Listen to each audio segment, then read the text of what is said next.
5 rukun dalam 2 al-khutbah.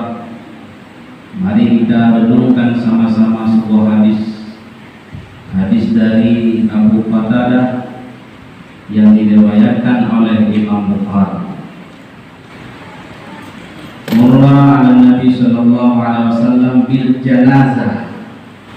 Pada suatu ketika Rasulullah sedang berjalan dengan para sahabat. Lalu kemudian lewatlah sebuah jenazah yang diusung orang di dalam ronda. Kemudian Rasulullah bersabda, "Mustarih wa mustarah minhu."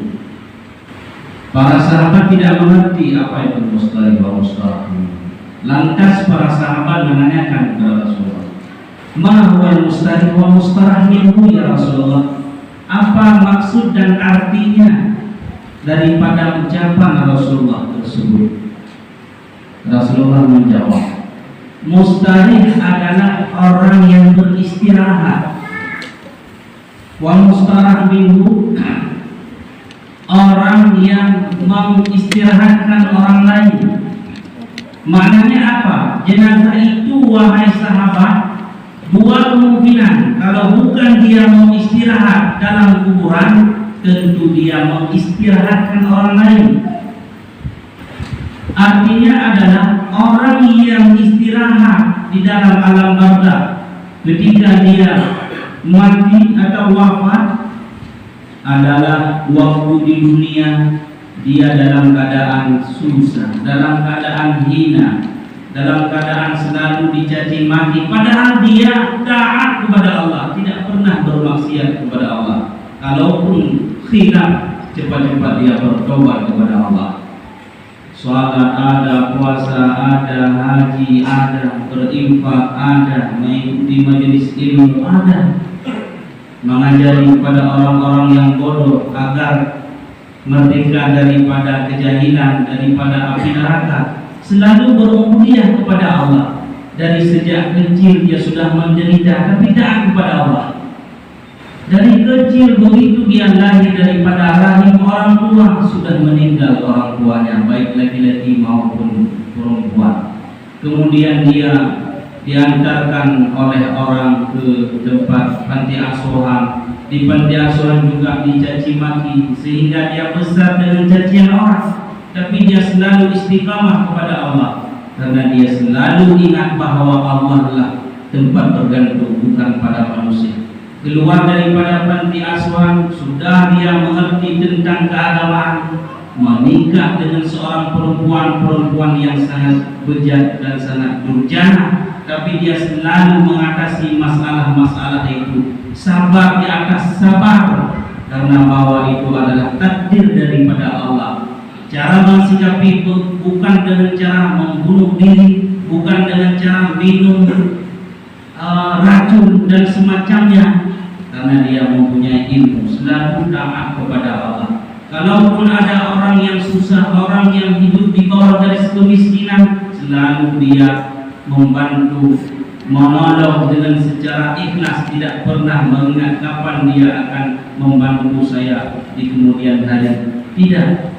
Yang pokok dia selalu mengatasi, melewati haru-hara dunia, hiruk-pikuk dunia yang sangat bejat, dunia ini yang sangat kejam, selalu difitnah, dikhianat dia, tapi dia selalu berpegang teguh kepada Allah. Saya punya Allah. Kalaupun saya susah hanya sebatas hidup, saya susah dari umur 5 tahun, 20 tahun, 40 tahun, 50 tahun saya meninggal, hanya waktu itu sajalah saya susah.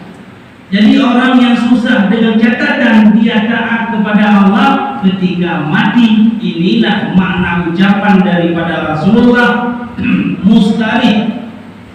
Wahai sahabatku, jenazah yang sedang diusung orang itu namanya mustarih. Apa mustarih? Dia telah istirahat, susah payah, sulit hidupnya di dunia. Dia tidak punya motor, tidak punya mobil, pangkat, kekayaan, jabatan dan sebagainya, dapat istri-istri yang sangat bejat, tapi dia selalu menghadapi masalah itu dengan tenang, dengan agama. Karena sudah dilewati susah, sulit, kepayahan kepayahan di dalam dunia ini, maka dia namanya mustari. Sudah istirahat. Orang yang beristirahat semacam itulah yang sesungguhnya istirahat. Kenapa? Karena dia membawa bekal waktu di dunia, dia selalu mencari kebenaran-kebenaran di dalam dunia. Jangan begini nanti, saya ini namanya mustari kalau meninggal. Kita lihat dulu, ada sholat, ada puasa, ada zakat, ada menutupi aurat, ada hadir pada majelis ilmu, ada, itu namanya mustari. Tetapi kalau kita maksiat ketika mati, itu jangan dikatakan mustari. Ustaz, kalau bukan mustari orang yang mati itu karena dia susah dunia, tapi dia tidak taat kepada Allah, hanya bermaksiat, bukan mustari. Ucapan yang kedua daripada Rasulullah adalah wa mustarah minhu. Apa itu mustarah minhu? Dia telah mengistirahatkan orang lain. Ketika dia mati, orang lain bisa istirahat. Apa maksudnya daripada kalam Rasulullah? Karena orang tersebut waktu di dunia sangat mengganggu orang lain, tidak ada manfaat kepada satu sama lain yang seiman seakidah. Sesama Islam tidak ada manfaat. Jangankan kepada warganya, kepada tetangganya, kepada keluarganya sendiri, bahkan untuk dirinya sendiri tidak arti hidupnya. Selalu dia ingin menjatuhkan satu sama lain ketika ingin naik ke atas, ingin berhasil, ingin sukses. Kenapa harus menjatuhkan orang lain, memfitnah dan mengkhianat orang lain? Maka orang-orang yang hidupnya waktu di dunia, selagi ada kesempatan, selagi ada kesehatan, dia tidak pernah taat kepada Allah, melainkan dia selalu memanggil atau meminta kepada Allah Subhanahu wa taala, yaitu laknatillah. Maka orang yang semacam inilah yang tidak ada manfaat, jangankan kepada warga negaranya, untuk keluarga dan dirinya sendiri tidak berguna. Maka ada di lain hadis kata Nabi, ialah seburuk-buruk orang adalah orang yang umurnya panjang lalu kemudian amalannya sangat jahat, sangat mengganggu warganya. Itu orang yang paling buruk, paling jahat kata Rasulullah. Masya Allah, ini kalam Rasulullah. Hati-hati kalau kita memang dalam kategori tersebut. Dan sebaik-baik orang adalah orang-orang yang umurnya panjang tapi hidupnya bermanfaat kepada orang lain dan kepada dirinya sendiri. Maka oleh karena itu para hadirin yang dimuliakan oleh Allah Subhanahu wa taala, kalau memang kita dalam posisi atau kategori wa mustarah minhu, mari kita berhijrah kepada mustari, karena mustari itu adalah orang yang tenang di dalam kuburan karena dia sudah melewati kesusahan-kesusahan, kesulitan-kesulitan di dalam dunia. Mana sulitnya? Mengaji itu sulit, menutupi aurat itu sulit, menghadapi kesusahan dan kepayahan di dunia memang sulit. Tapi ingat, balasannya orang-orang yang melewati kesusahan dan kepayahan di dalam dunia ini yang fana adalah surga. Maka sangat musikal.